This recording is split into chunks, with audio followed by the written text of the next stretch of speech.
Patriarcas e Profetas. Capítulo 25. O Êxodo. Com os lombos cingidos, sapatos nos pés e cajado à mão, o povo de Israel permanecera em pé. Silenciosos, com respeitoso temor, mas expectantes, aguardando o mandado real que lhes ordenaria saíssem. Antes que a manhã raiasse, estavam a caminho. Durante as pragas, quando a manifestação do poder de Deus acendera a fé no coração dos escravos e lançara o terror nos seus opressores, os israelitas haviam-se gradualmente reunido em Gozém, e apesar da precipitação de sua fuga, algumas disposições já haviam sido tomadas para a necessária organização e direção das multidões em movimento, sendo estas divididas em grupos, sob dirigentes designados para isso. E partiram, coisa de 600.000 de pé, somente de varões, sem contar os meninos. E subiu também com eles uma mistura de gente. Êxodo capítulo 12, versos 34 a 39. Nesta multidão havia não somente os que eram movidos pela fé no Deus de Israel, mas também um número muito maior dos que desejavam somente escapar das pragas, ou que seguiam o andar das multidões em movimento, meramente levados pela excitação e curiosidade. Esta classe foi sempre um estorvo e cilada para Israel.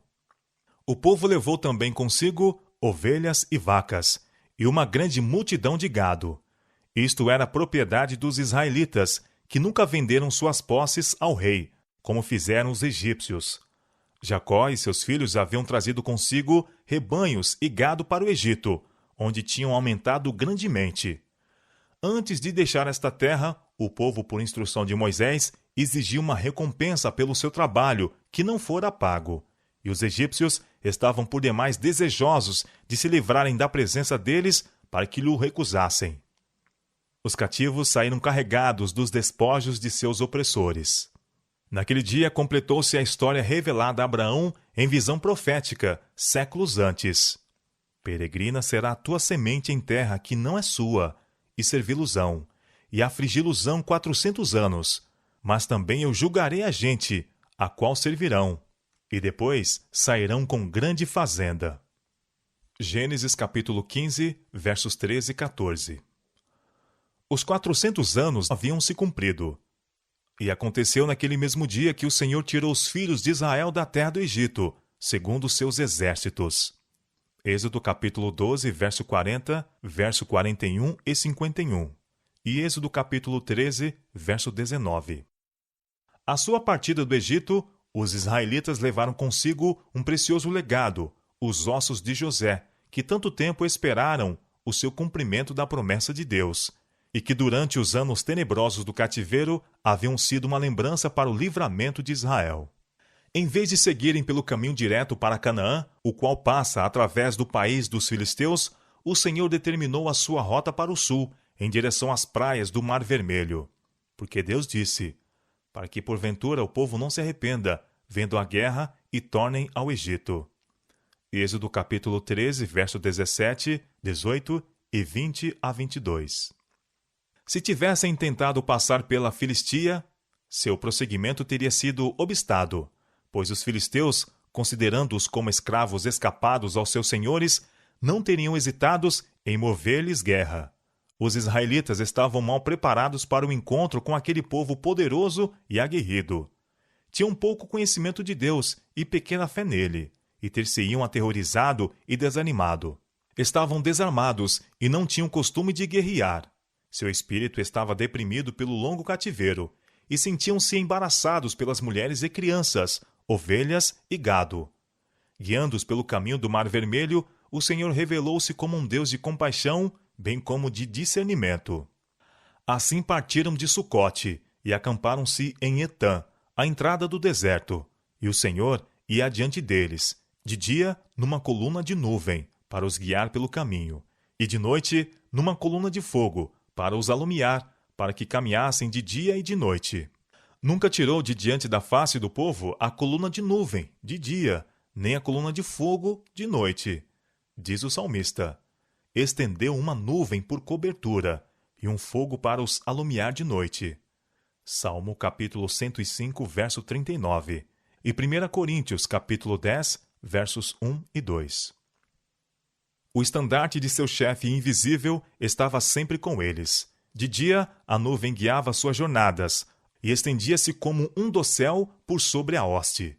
Servia de proteção contra o calor ardente, e pela sua frescura e umidade, proporcionava agradável refrigério no deserto ressequido e sedento.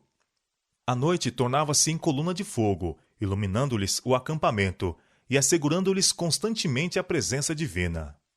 Em uma das mais belas e consoladoras passagens da profecia de Isaías, faz-se referência à coluna de nuvem e de fogo para representar o cuidado de Deus pelo seu povo, na grande luta final com os poderes do mal.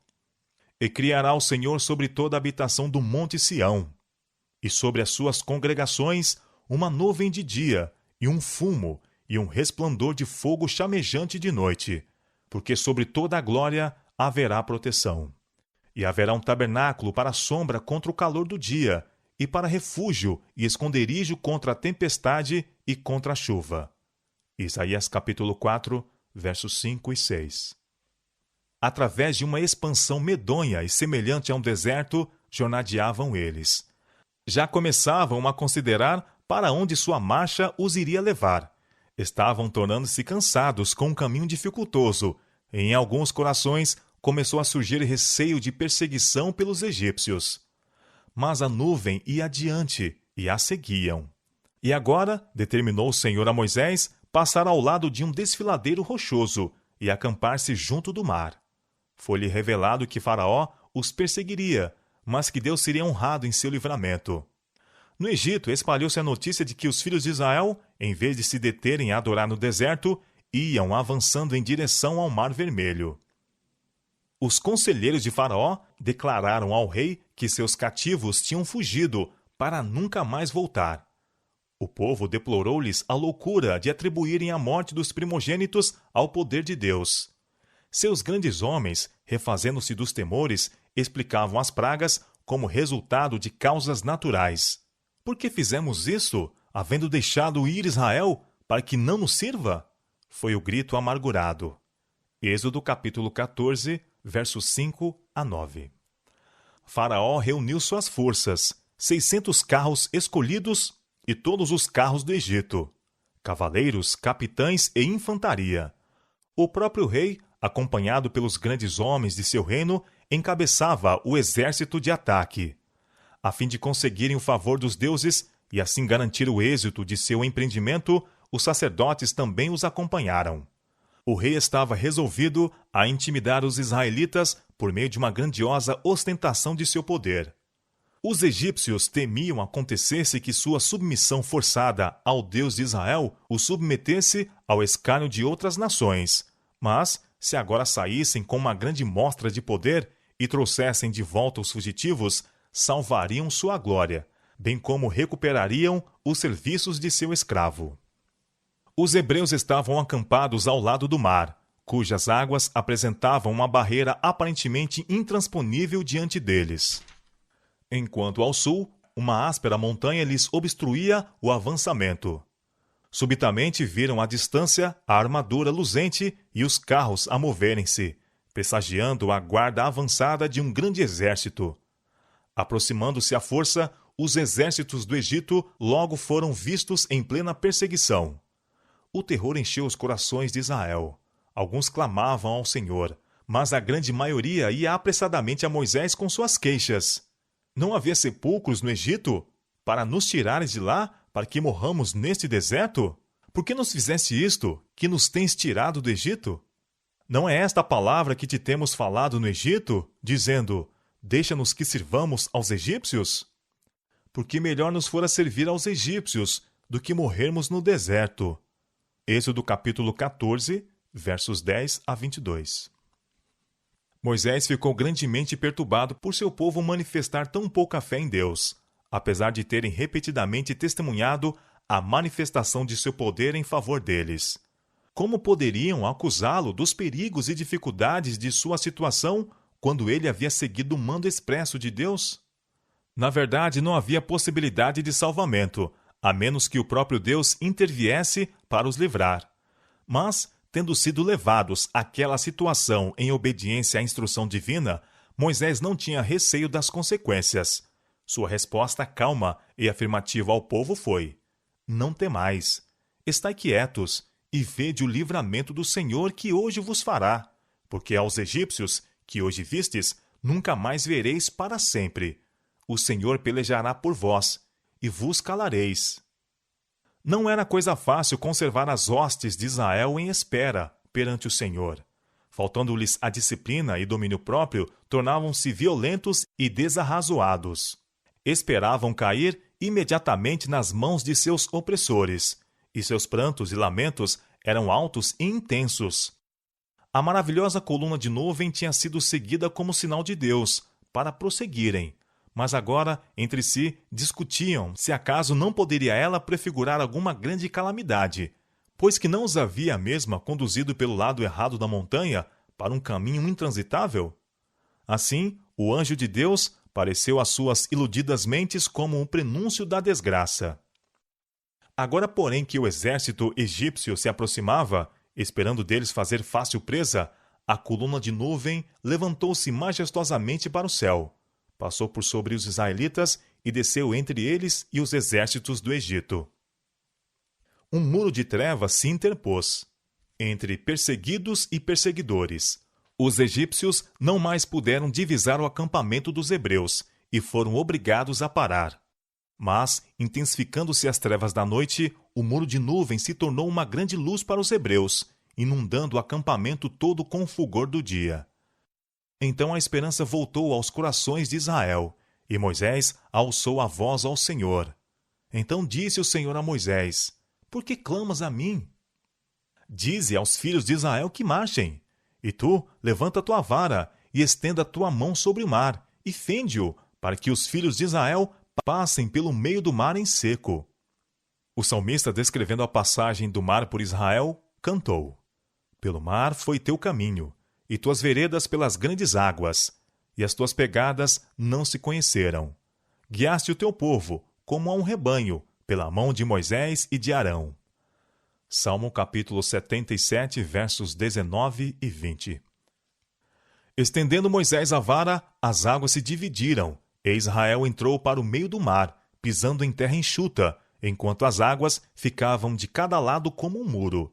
A luz da coluna de fogo de Deus resplandecia nas ondas encimadas de espuma e iluminava um caminho que era talhado como um sulco enorme através das águas do mar, e se perdia na obscuridade da praia oposta. Os egípcios seguiram-nos e entraram atrás deles todos os cavalos de Faraó, os seus carros e os seus cavaleiros, até o meio do mar. E aconteceu que na vigília daquela manhã, o Senhor, na coluna do fogo e da nuvem, viu o campo dos egípcios e alvotorou o campo dos egípcios. Êxodo capítulo 14, verso 23 e 24. A nuvem misteriosa transformou-se em uma coluna de fogo ante seus olhos espavoridos. Os trovões ribombaram, chamejaram os relâmpagos. Grossas nuvens se desfizeram em água. Os céus retumbaram. As tuas frechas correram de uma para a outra parte. A voz do teu trovão repercutiu-se nos ares. Os relâmpagos alumiaram o mundo. A terra se abalou e tremeu. Salmo capítulo 77, versos 17 e 18. Os egípcios ficaram tomados de confusão e espanto. Em meio da fúria dos elementos, na qual ouviam a voz de um Deus irado, esforçaram-se por voltar pelo mesmo caminho e fugir para a praia que haviam deixado. Moisés, porém, estendeu a vara, e as águas acumuladas, sibilando, rugindo e ávidas de sua presa, uniram-se violentamente e tragaram o exército egípcio em suas negras profundidades. Quando rompeu a manhã, esta revelou às multidões de Israel tudo o que restava do seu poder adversário. Os corpos, vestidos de malha, arremessados à praia. Do mais terrível perigo, trouxera uma noite completo livramento. Aquela vasta e inerme multidão, escravos não acostumados à batalha, mulheres, crianças e gado, com o mar diante de si, e os poderosos exércitos do Egito fazendo pressão na retaguarda, vira seu caminho aberto através das águas, e os inimigos submersos no momento do esperado triunfo. Apenas Jeová lhes trouxera livramento, e para ele volver os corações com gratidão e fé. Sua emoção encontrou expressão em cânticos de louvor. O Espírito de Deus repousou sobre Moisés, que dirigiu o povo em uma antífona triunfante de ações de graças. A primeira e uma das mais sublimes que pelo homem são conhecidas. Cantarei ao Senhor, porque sumamente se exaltou. Lançou no mar o cavalo e o seu cavaleiro. O Senhor é a minha força e o meu cântico. Ele me foi por salvação. Este é o meu Deus, portanto lhe farei uma habitação. Ele é o Deus de meu pai, por isso o exaltarei. O Senhor é varão de guerra. O Senhor é o seu nome. Lançou no mar os carros de Faraó e o seu exército, e os seus escolhidos príncipes afogaram-se no mar vermelho. Os abismos os cobriram. Desceram as profundezas como pedra. A tua destra, ó Senhor, se tem glorificado em potência. A tua destra, ó Senhor, tem despedaçado o inimigo. Ó Senhor, quem é como tu entre os deuses? Quem é como tu, glorificado em santidade? Terrível em louvores, obrando maravilhas. Tu, com a tua beneficência, guiaste a este povo que salvaste. Com a tua força o levaste à habitação da tua santidade. Os povos o ouvirão, eles estremecerão. Espanto e pavor cairá sobre eles. Pela grandeza do seu braço emudecerão como pedra, até que o teu povo haja passado, ó Senhor, até que passe este povo que adquiriste. Tu os introduzirás e os plantarás no monte da tua herança, no lugar que tu, ó Senhor, aparelhaste para a tua habitação. Êxodo capítulo 15, versos 1 a 17. Semelhante à voz do grande abismo, surgiu das vastas hostes de Israel aquela sublime tributação de louvor. Deram-lhe início as mulheres de Israel, indo à frente Miriam, irmã de Moisés, ao saírem elas com tamboril e danças. Longe, por sobre o deserto e o mar, repercutia o festivo estribilho, e as montanhas ecoavam as palavras de seu louvor. Cantai ao Senhor, porque sumamente se exaltou.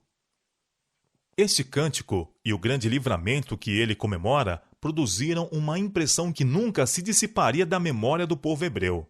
De século em século era repercutido pelos profetas e cantores de Israel, testificando que Jeová é a força e livramento daqueles que nele confiam.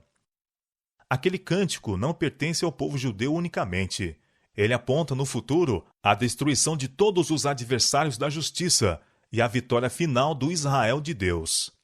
O profeta de Pátimos vê a multidão vestida de branco, dos que saíram vitoriosos, em pé sobre o mar de vidro misturado com fogo, tendo as harpas de Deus, e cantavam o cântico de Moisés, servo de Deus, e o cântico do Cordeiro. Apocalipse capítulo 15, versos 2 e 3.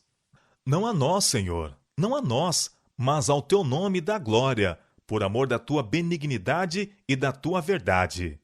Salmo 115, verso 1. Tal era o espírito que penetrava o cântico do livramento de Israel, e é o espírito que deveria habitar no coração de todos os que amam e temem a Deus. Libertando nossas almas do cativeiro do pecado, Deus operou para nós um livramento maior do que o dos hebreus no Mar Vermelho. Como a hoste dos hebreus, devemos louvar ao Senhor com o coração, com a alma e com a voz, pelas suas maravilhosas obras aos filhos dos homens. Aqueles que meditam nas grandes mercês de Deus e não se esquecem de suas menores dádivas, cingir-se-ão de alegria e entoarão sinceros hinos ao Senhor.